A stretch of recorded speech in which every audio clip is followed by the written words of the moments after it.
Hear me again. None of us experience life.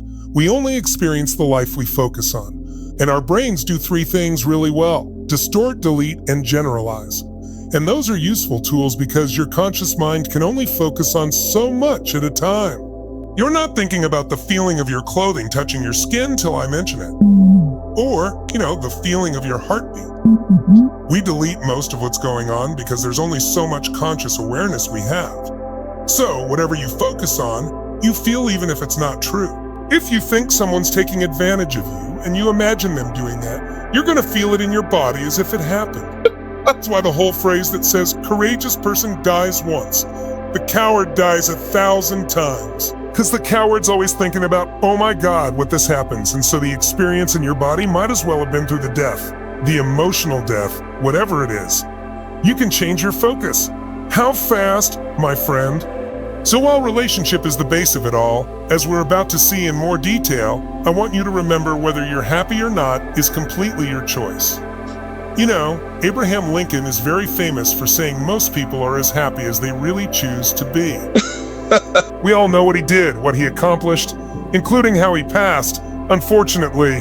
Failed in business at age 21, defeat in legislative race at 22, failed again in the business at age 24, overcame the death of his sweetheart at age 26, had a nervous breakdown at 27, lost a congressional race at 34, lost a congressional race at 36, lost a senatorial race at 45, failed in an effort to go on vice president at 47, lost the senatorial race at 49, and was elected president of the United States at age 52 and saved the nation.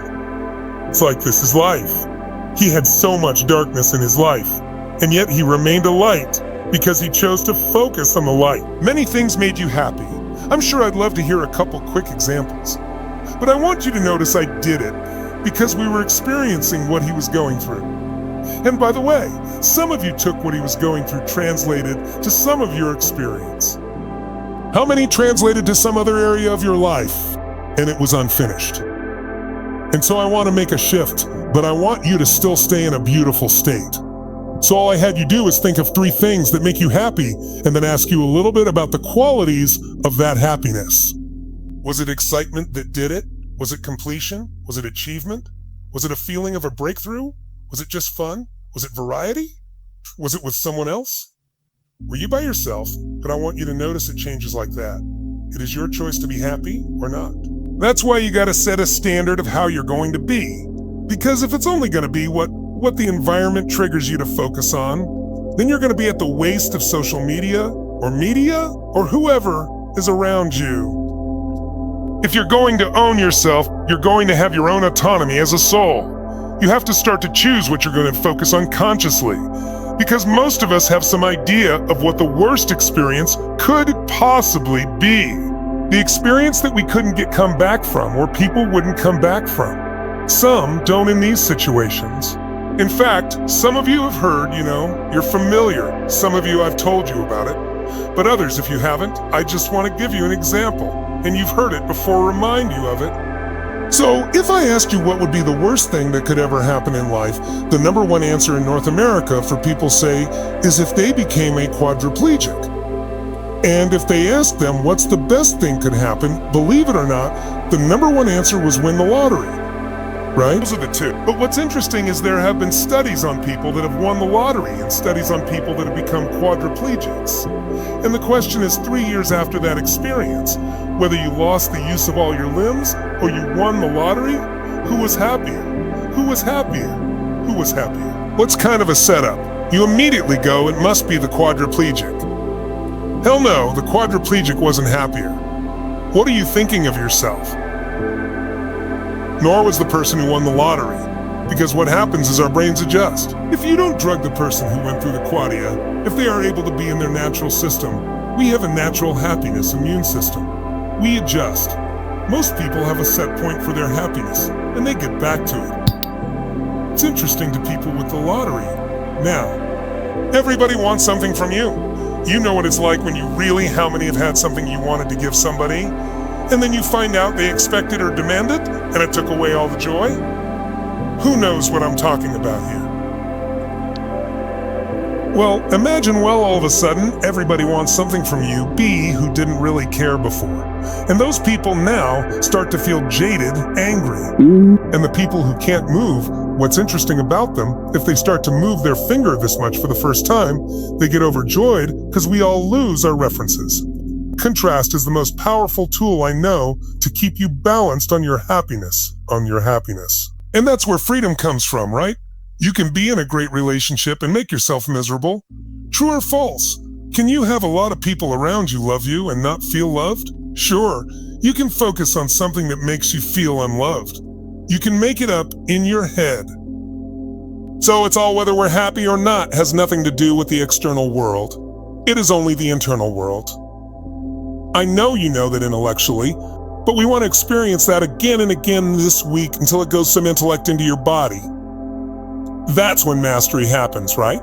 We talk about cognitive mastery. You understand it. That's cool. You need cognitive mastery, but that and $4 gets you a Starbucks. Meaning you got to have it, but it doesn't change your life. It gives you the chance to change your life. When you add to that cognitive understanding enough emotion and enough consistency where you link consequences, the good ones doing the right things, painful things doing the wrong, then you start to apply it more consistently. But when you do it repetition with enough emotion, enough of consistency, it gets in your body. Then it's like automatic. Like how many of you have some area of your life where you have some real mastery where someone else finds it difficult, but you're able to do something really easy that other people find hard, right? But to do that, you have to make it a priority. You have to start to value happiness more because you're all getting what you value. Value achievement, and happiness is low on your list. You're going to get achievement, but you may not get happiness, right? Or joy, or love, or meaning. Whatever word you choose, it doesn't have to be the word happy because we all have different neural associations. What those words mean, but whatever is going to be most fulfilling. So, real fast, just 3 people. Tell me quick, what you focus on and how much did it change your state? What were the qualities? Yes, so, Nick Champagne from New York City. So, 3 things that I'm happy about. 1, we just did this pre-experience in Dubai with about 200 people. 2, the opportunities in front of me. Just very blessed for them, and just it's a matter of converting on them. And 3, I'm going to be a father. Oh, congratulations, it's awesome. By the way, notice one of his was an experience he just had. It's completed. But he didn't let it be complete. It's still alive in him. Experience of the 200 people and coming to Dubai and sharing that. So he brought it back to life. So much of what we have, we discard. When we're filled with all this beauty of all these experiences, all of these life experiences that could bring us joy in a moment, just to remember them and connect to them. And then, from that state, we can generate other things. And then what else has he said? Things in the future that are opportunities. That's not even here. He just knows he's got these opportunities. His sense of possibility, the sense of autonomy, the sense of freedom, the sense I can make life on my terms. And then, oh my gosh, I'll be a father, right? And he's not thinking about the things this man's thinking about or that's just went through. And there are multiple things you're able to focus on.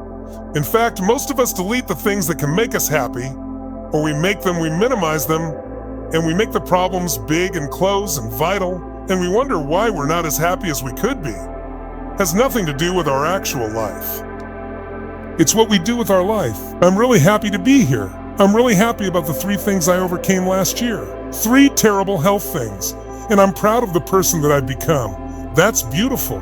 Who I am makes a difference. Yes, and proud of myself. So that makes and think of the power of contrast. See, that's why we have these life experiences, right? You think about what you've been through. And now when you wake up in the morning, what does it take for you to really be happy these days when you know you're healthy? Not much. Not much. Not much, right? Because when you think like, well, you may die or you may not make it or you may not have the choices you've had before. That's why we have those experiences. It's like how you're going to have a rainbow without a storm. You don't get the beauty without the storm. So part of it is like we don't have to go through the rough times, but when we are, we want to use them and become more. And what makes us most proud, again said earlier by you, and she's embodying it. It's not what we get, it's who we become. I just want to share why I'm happy all the time. It's because I love life. And for me, wake up every morning and just be happy and healthy is enough. That's beautiful. Like I don't care about the money, the relationship. That's something that I'm here like I need to realize because I'm happy just to be alive. And that's nothing else matter for me. Think of 3 things you're really happy about in your life right now. Then feel the feelings of happiness in your body that you have about those 3 things. Is it excitement? Is it resolve? Is it a sense of completion? Is it achievement? Is it fun? Is it variety? What are the qualities of the happiness for each of those things you're happy about? Do they involve overcoming something? Do they involve mastering something? Enjoying something more? Maybe savoring what's already there? Not moving to the next thing and really feeling it fully. Remember, we don't experience life, we experience the life we focus on.